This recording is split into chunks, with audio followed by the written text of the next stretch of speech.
Hi hello welcome back to the verse. Finally AP SET 2026 phase 2 counselling dates అనేవి release చేశారు. And అలాగే ఈ second phase final phase, ఇంక third phase అనేది ఉండదు. అండ్ అలాగే మనకి క్లియర్ గా మెన్షన్ చేశారు ఫైనల్ ఫేజ్ అని చెప్పేసి. సో ఒక్కసారి డేట్స్ అనేవి క్లియర్ గా చెప్తా, జాగ్రత్తగా వినండి. ఫీ పేమెంట్ అండ్ రిజిస్ట్రేషన్ అనేది ఆగస్ట్ 17 నుంచి ఆగస్ట్ 20th వరకు టైం ఇచ్చారు మనకి. అంటే లైక్ ఫస్ట్ ఫేజ్ లో ఎవరైతే రిజిస్ట్రేషన్ అనేది కంప్లీట్ చేసుకోలేదో, కొత్తగా ఎవరైతే వెబ్ ఆప్షన్స్ పెట్టాలనుకుంటున్నారో వాళ్ళు రిజిస్ట్రేషన్ అనేది కంప్లీట్ చేసుకుని ఫీ పేమెంట్ చేశాక వాళ్ళకి వెబ్ ఆప్షన్స్ పెట్టుకోవడానికి ఛాన్స్ ఉంటుంది. తర్వాత ఆన్లైన్ సర్టిఫికేట్ వెరిఫికేషన్ అనేది ఆగస్ట్ 17 నుంచి ఆగస్ట్ 21st వరకు మనకి టైం ఉంది. మీరు దానికోసం టెన్షన్ పడాల్సిన అవసరం ఏమీ లేదు. తర్వాత వెబ్ ఆప్షన్స్ అనేవి ఆగస్ట్ 17 నుంచి ఆగస్ట్ 22nd వరకు మనకి టైం ఇచ్చారు.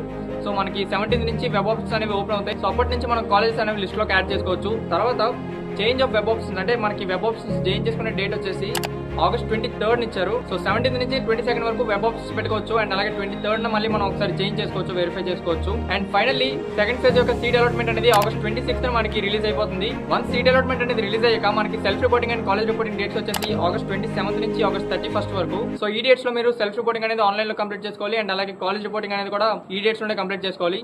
సో ఈ డేట్స్ అనేవి మైండ్ లో పెట్టుకోండి. అండ్ అలాగే కౌన్సిలింగ్ లో వెబ్ ఆప్షన్ స్ట్రాటజీ అనేది క్లియర్ గా నేను ఎక్స్ప్లెయిన్ చేస్తా, ఎలా పెట్టుకోవాలి, ఎలా పెడితే మనకి బెస్ట్ కాలేజ్ రావచ్చు. సో అన్ని క్లియర్ గా ఎక్స్ప్లెయిన్ చేస్తా. ఇక్కడ కాదు, యూట్యూబ్ లో లాంగ్ వీడియోస్ అనేవి అప్లోడ్ చేస్తా. సో ఖచ్చితంగా వెళ్ళి చూడండి, హెల్ప్ అవుతుంది.